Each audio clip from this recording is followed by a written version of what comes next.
Renang gaya punggung. Yang pertama, posisi badan. Renang gaya punggung adalah salah satu gaya renang yang dilakukan dengan posisi badan terlentang. Sama dengan gaya-gaya yang lainnya, posisi tubuh gaya punggung yaitu streamline atau sejajar dengan permukaan air.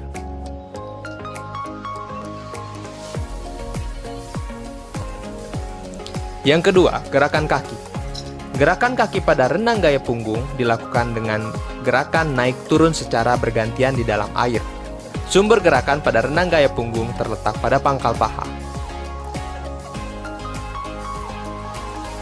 Yang ketiga, gerakan lengan. Gerakan tangan pada renang gaya punggung dilakukan dengan 3 fase, yaitu yang pertama fase menarik. Fase menarik pada renang gaya punggung dilakukan dengan menarik dan menekuk sikut tangan hingga posisi telapak tangan sejajar dengan bahu. Yang kedua, fase mendorong. Fase mendorong dilakukan ketika gerakan akhir fase menarik. Gerakan mendorong dilakukan dengan mendorong tangan ke belakang bawah. Yang terakhir, fase istirahat.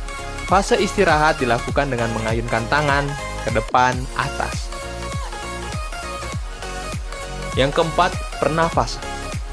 Gerakan pernapasan pada renang gaya punggung merupakan yang paling mudah dibandingkan dengan gaya renang lainnya.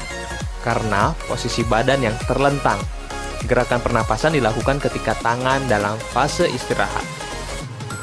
Dalam melakukan pernapasan, disarankan melakukan pernapasan menggunakan mulut. Koordinasi gerakan pada renang gaya punggung yang paling penting ialah koordinasi antara gerakan kaki dan gerakan tangan. Hal tersebut dikarenakan kedua gerakan tersebut akan mengatur keseimbangan dan tenaga penggerak. Gerakan koordinasi renang gaya punggung hampir sama dengan gerakan koordinasi pada renang gaya bebas. Berikut ini ada seluruh rangkaian gerakan dalam renang gaya punggung.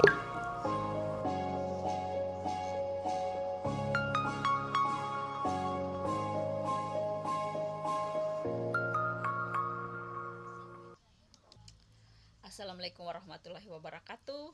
Selamat pagi anak-anak. Jadi tadi kita sudah menonton video gerak dasar renang gaya punggung. Jadi kali ini kita akan belajar gerak dasar renang gaya punggung. Tadi kita sudah lihat videonya, ada beberapa gerakan dasar yang harus kita ketahui dalam dalam latihan renang gaya punggung. Yang pertama apa tadi? Masih kita ingat? Yang pertama adalah gerakan meluncur, yang seperti yang kita lihat tadi sebelumnya, gerakan meluncur. Gerakan meluncur itu adalah dorongan awal saat kita berenang. Jadi posisi gerakan meluncur pada renang gaya punggung yaitu seperti ini, seperti pada gambar ini, yaitu posisi kaki menapak di dinding kolam seperti ini. Kemudian kedua kaki didorong sekuat-kuatnya agar luncurannya jauh ke depan. Jadi posisi gaya punggung, renang gaya punggung itu seperti kita tidur terlentang. Jadi kita posisinya itu tubuhnya mengapung dan terlentang di atas permukaan air seperti ini. Ya. Terus yang kedua, yang selanjutnya yaitu yang paling penting adalah gerakan kaki. Jadi gerakan kaki itu adalah sebagai sumber daya dorong dalam renang. Mau gaya apapun itu, mau gaya kupu-kupu, mau gaya punggung, mau gaya bebas, itu adalah gerakan kaki itu paling penting. Dia sebagai sumber daya dorong dalam renang. Gerakan kaki dalam renang gaya punggung yaitu ini posisi badan tetap terlentang seperti ini. Jadi kakinya diayun secara bergantian. Tadi bisa dilihat tadi videonya kan anak-anak? Atau belum dipahami, diputar ulang ya videonya. Kita putar ulang videonya. Jadi ini seperti ini gambarnya. Terus yang berikutnya yaitu posisi tubuh. Ini juga posisi tubuh dalam renang gaya punggung ini sangat penting. Jadi posisi tubuhnya seperti ini. Dia lurus, horizontal, lurus seperti ini. Posisi terlentang. Jadi sebagian tubuh itu berada di permukaan air dan hidung atau wajah berada di atas permukaan air. Seperti ini posisi gambarnya. Kita lihat ya videonya tadi. Selanjutnya adalah gerakan lengan. Ini juga penting dalam berenang. Ini gerakan lengan karena harus ada koordinasi kaki antara gerakan kaki dan gerakan tangan biar daya dorongnya kuat. Dalam gerakan lengan ini ada 3 fase yang harus kita perhatikan dalam gerakan lengan renang gaya punggung. Ada 3 fase. Yang pertama yaitu tadi kita ingat fase apa yang pertama? Ya, gerakan menarik, fase menarik. Yang ini dilihat tadi videonya kan, dilakukan setelah telapak tangan masuk ke permukaan air. Ini gerakan fase menarik. Fase yang kedua yaitu fase gerakan mendorong. Ini gerakan mendorong.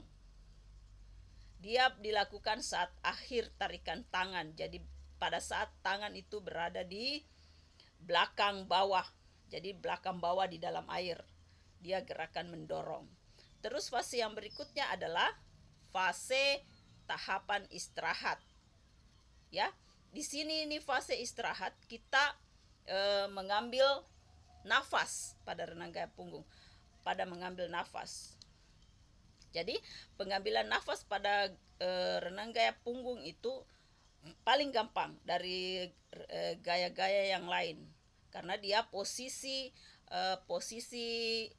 wajah itu ke atas, jadi kita tinggal mendorong wajah kita ini ke atas dan mengambil nafas, usahakan dari mulut.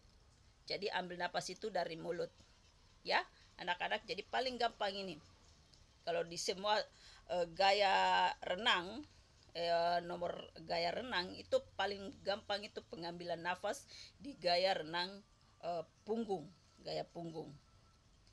Oke anak-anak, mungkin itu ada 5 gerak dasar dalam renang gaya punggung yang harus kita ketahui. Jadi kalau mau lebih jelasnya kita ulang lagi tadi videonya ya, kita nonton ulang dan kita pahami apa-apa itu gerakan. Jadi siapa tahu nanti punya kesempatan ke kolam renang atau punya kolam renang sendiri di rumah, coba kita praktekkan ini renang gaya punggung. Tapi usahakan anak-anak pilih kolam renang yang sesuai dengan umur kita. Jangan memilih kolam renang untuk dewasa karena biasa itu dalam nadang. Jadi kita harus menjaga keselamatan kita di kolam renang. Oke anak-anak, mungkin sampai di situ pembahasan kita tentang manfaat tentang renang gaya punggung. Nanti kita lanjut lagi dan terus kita berdoa semoga pandemi ini segera berakhir dan kita bisa praktekkan secara langsung di kolam renang bersama-sama. Oke anak-anak, demikian materi kita hari ini. Lebih dan kurangnya Ibu Guru mohon dimaafkan. Wabillahi taufik wa hidayah. Wassalamualaikum warahmatullahi wabarakatuh. Salam olahraga.